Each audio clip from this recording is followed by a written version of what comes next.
नमस्कार बालमित्रांनो, आज आपण इयत्ता 8वी विषय मराठी यातील काव्य क्रमांक 4 श्रावण मास या कवितेचा भावार्थ अभ्यासणार आहोत. विद्यार्थी मित्रांनो, आज आपण श्रावण मास या कवितेच्या कवींचा परिचय मिळवणार आहोत. कवितेचे कवी त्र्यंबक बापूजी ठोंबरे.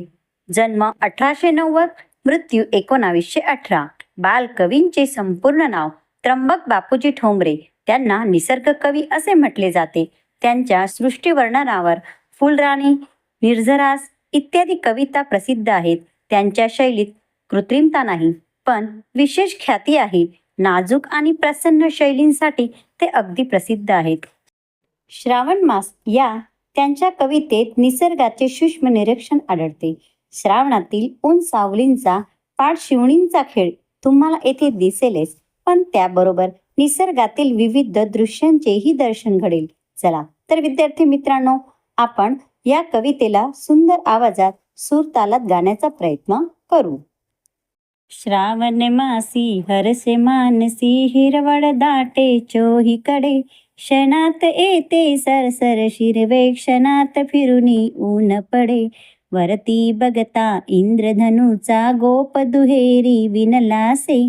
मंगल तोरण काय बांधिले, नभो मंडपी कुणी भासे. झाला सा सूर्यास्त वाटत, सांज आहा तो उघडे. तरु शिखरावर उंच घरावर, पिवळे पिवळे ऊन पडे. उठती वरती जलंदावरती, अनंत संध्या राग पहा. सर्व नभावर होय रेखिले, सुंदरतेचे रूप महा.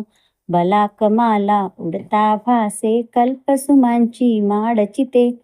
उतरून येती अवनीवरती, ग्रह गोलची एकमते. फड फड फड करुणी भिजले आपुले, पंख पाखरे सावरती. सुंदर हिरवी हिरव्या कुरणी, निज बाळासह बाळगती. खिल्लारे ही चरती राणी, गोप ही गाणी गात फिरे. मंजुळ पावा गायत यांचा, श्रावण महिना एक सुरे. सुवर्ण चंपक फुलला विपणी, रम्य केवडा दरवडला. पारिजातही बघता भामा, रोषमणीचा मावळला. सुंदर परडी घेऊन हाती, पुरोपकंठी शुद्धमती. सुंदर बाला या फुलमाला, रम्य फुले पत्रिकुडती. देवदर्शना निगती ललना, हर्ष मायना हृदयात.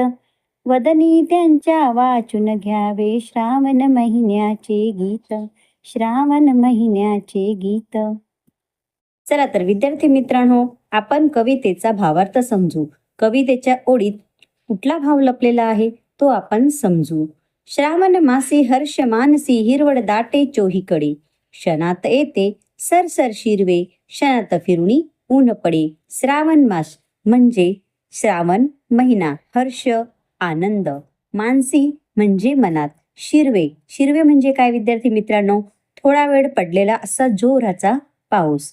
भावार्थ, श्रावण महिन्यात सर्वत्र हिरवळता पसरलेली असते, त्यामुळे मन आनंदाने भरून जाते. क्षणात पाऊस पडतो आणि लगेचच ऊनही पडते. अशा प्रकारे हवामान हे सतत बदलत असते. वरती बघता इंद्रधनुच्या, गोप दुहेरी विणलासे. मंगल तोरण काय बांधिले, नभो मंडपी कुणी भासे. इंद्रधनुचा गोप म्हणजे इंद्रधनुष्य, विणलासे म्हणजे विणणे. मंगल तोरण म्हणजे शुभ तोरण. नभो मंडपी म्हणजे गगनरूपी हे मंडप. भासे म्हणजे अनुभवते. भावार्थ, आकाशात सुंदर दुहेरी इंद्रधनुष्य दिसते, जणू रंगीत विणकामच केले आहे. इंद्रधनुष्य असे दिसते जणू कुणीतरी शुभ प्रसंगी तोरण बांधिले आहे. विद्यार्थी मित्रांनो, पुढे पहा, कवितेतले किती सुंदर लपलेले आहेत.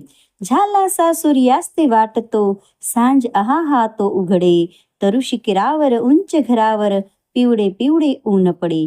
भावार्थ, संध्याकाळ झाल्यासारखे वाटते, पण अचानक ढग बाजूला होऊन सूर्य पुन्हा दिसू लागतो. झाडांच्या शेंड्यावर आणि उंच घरांवर सोनेरी पिवळे ऊनही पडून सुंदर दृश्य दिसते. पुढे पहा, उठती वरती जलंदावरती, अनंत संध्या राग पहा. सर्व नभावर होय रेखिले, सुंदरतेची रूप पहा. भावार्थ. ढगांवर संध्याकाळच्या अनेक रंगांची सुंदर उधळण झालेली दिसते. संपूर्ण आकाशावर निसर्गाने आपल्या अद्भुत सौंदर्याची चित्रकला रेखाटली आहे असे वाटते. बलाक कमला उडता भासे कल्पसुमांची माडिचिते, उतरून येती अवनीवरती ग्रह गोलची एकमते. बलाक कमला म्हणजे काय, तर बगळ्यांची रांग. कल्पसुमन कल्पतरूचे फूल. अवनी अवनी म्हणजे पृथ्वी, धरती. भावार्थ. आकाशात उडणाऱ्या बगळ्यांची रांग. जणू पाहून असे वाटते की स्वर्गातल्या फुलांची म्हणजे कल्पसुमनांची एक माळच टांगलेली आहे. ते बगळे पृथ्वीवर उतरतात तेव्हा असे वाटते की जणू आकाशातील ग्रह तारे हे प्रत्यक्ष पृथ्वीवरच आलेली आहेत. फडफड करुणी भिजले आपुले पंख पाखरे सावरती, सुंदर हिरवी हिरव्या कुरणे निज बाळासह बाळगती. निज बाळासह बाळगती. विद्यार्थी मित्रांनो, यात कवीने सांगितले आहे की पावसात भिजलेले पक्षी आपले पंख फडफडून सुकवित आहेत. हिरव्यागार कुरणी हिरणी आपल्या पाळसांसोबत आनंदाने खेळत आहे. खिल्लारेही चरती राणी गोपही गाणी गात फिरे, मंजुळ पावा गाय तयाचा श्रावण महिमा एक सुरे. श्रावण महिमा एक सुरे.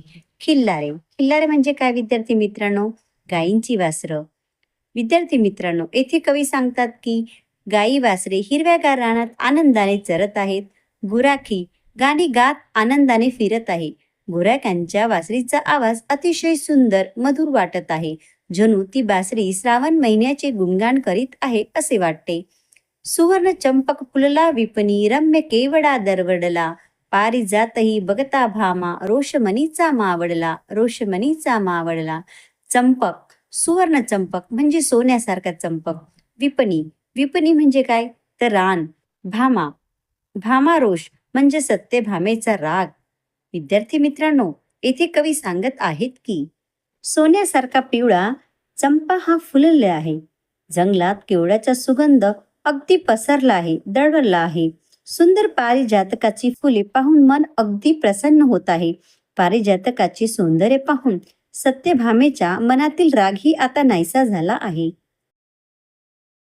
सुंदर परडे घेऊन हाती पुरोपकंठी शुद्धमती, सुंदर बाला या फुलमाला रम्य फुले पत्री कुडती.